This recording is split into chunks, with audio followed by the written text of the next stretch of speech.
If you open a classic World War II uniform book, you expect to see the whole war, nations, units, and different soldiers from around the globe.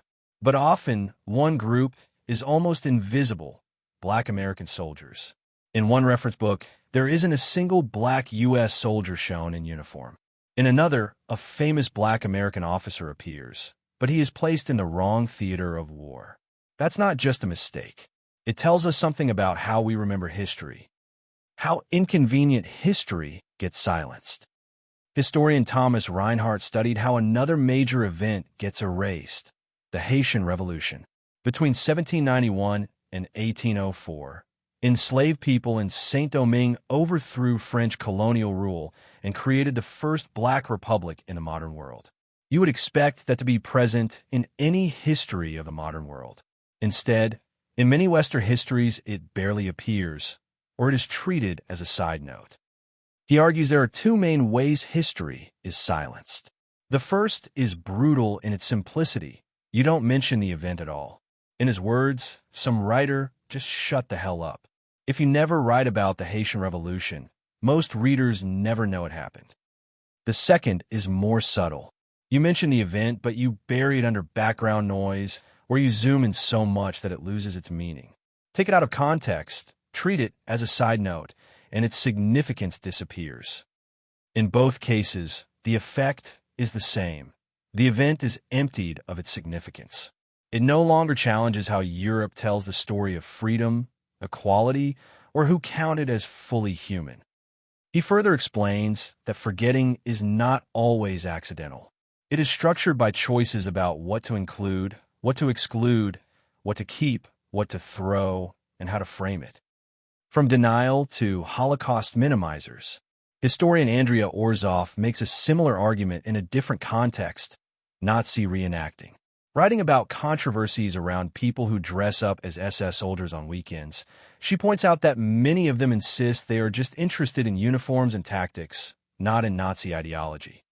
If you go to websites devoted to SS divisions like Viking, you can find very detailed accounts of campaigns and equipment, orders of battle, unit structure, maps, but almost no mention of Jews, gas chambers, or the Holocaust itself.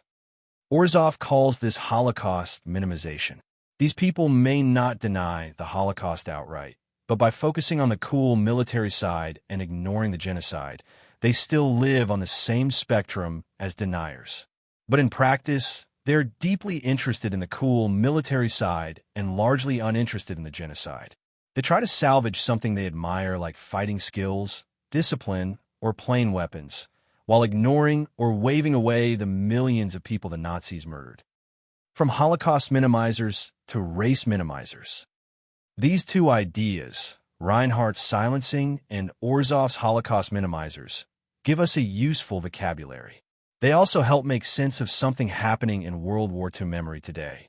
In work on Black American soldiers, there's a similar category: race minimizers. These are not people who deny that Black Americans served or that the U.S. Army was segregated. They simply treat those facts as irrelevant for their topic or unimportant in history. The hardware, the organization, the good war narrative takes center stage. Racism and segregation fall out of sight. They might look harmless, especially in something like a uniform guide. But when you repeat this move across dozens of books, films, and documentaries, you end up with a version of World War II where segregation is a footnote, if it appears at all, and Black service is treated as an optional add-on rather than a central experience for many Black Americans. When Black soldiers don't exist in the book. Take the book World Army Uniforms since 1939, written by Andrew Mollo and Digby Smith, for example. There are 349 uniform figures and 14 depict American soldiers during World War II, and not one of these soldiers is a Black American. The book does contain an Indian soldier, a colonial Italian soldier, a British West African soldier, and a woman in the Soviet Army. Using Reinhardt's methods, this is a textbook case of silencing by omission. If you just shut the hell up about Black troops, they disappear from the visual memory. Using Orzoff's lens, this is a kind of race minimizing. The book is deeply interested in uniforms and unit structures, but not in how race and segregation shaped that same U.S. Army. The result is a U.S. military that appears all white. For a reader unfamiliar with the subject, it might give the impression that World War II was fought by white American troops and various colonial forces, but not by black Americans in U.S. uniform, even though that impression is historically inaccurate. When black soldiers are in the wrong war. Take another widely used reference work like Andrew Mollo's The Armed Forces of World War II.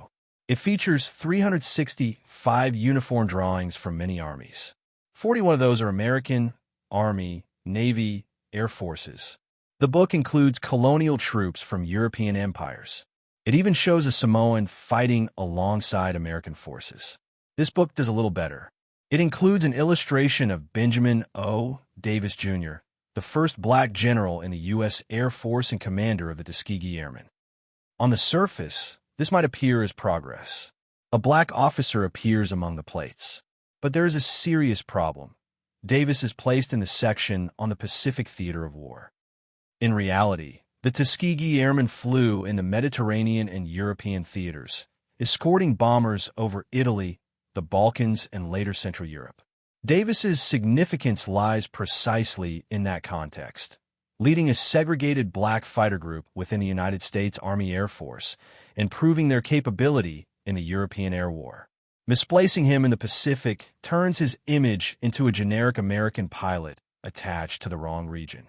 His symbolic role and the specific history of Tuskegee combat operations are blurred. Here we see Reinhardt's second strategy. The figure is present, but taken out of context. The zoom is so specific, in this case on his uniform, that the historical meaning is pushed out of sight. The book looks inclusive. It can point to a black officer in its pages, but the way he is presented does not do justice to what he represents. Why these small choices matter. These are not obscure fringe publications. They are reference works for historians, modelers, reenactors, people who shape how the wider public images World War II.